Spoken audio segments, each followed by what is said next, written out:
तपासाचे अनेक धागेदोरे समोर निष्पन्न होत असताना त्याच्यावरती आत्ताच भाष्य करणं उचित नाही, कारण सदरची घटना आहे त्यात न्यायप्रविष्ट आहे.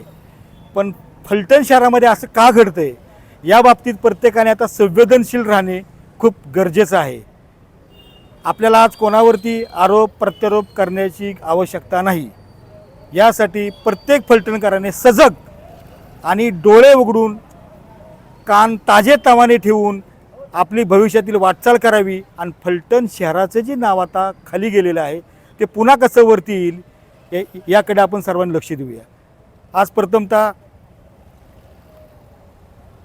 कैलासवासी संपदाताई मुंडे यांच्या निधनाने संपूर्ण महाराष्ट्र राज्यात देशभरात सर्वांना दुःख वाटते.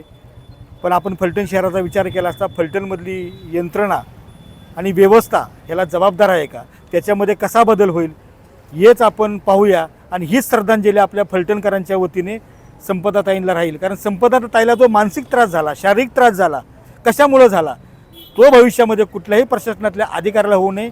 आणि प्रशासनालासुद्धा माझी या भावपूर्ण श्रद्धांजलीच्या माध्यमातून एक नम्र विनंती आहे की आपण कुठल्याही दबावाला बळी न पडता लोकाभिमुख कारभार करावा आणि या लोकशाही भारताला आपले एक उत्तम प्रशासक आहोत हे दाखवून द्यावं.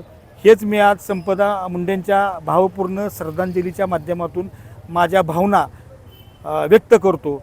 आणि पुन्हा एकदा संपदाताईला माझ्या मनापासून नतमस्तक होऊन माझ्या भावपूर्ण शब्दांची आदरांजली त्यांना अर्पित करतो. जय हिंद, जय महाराष्ट्र.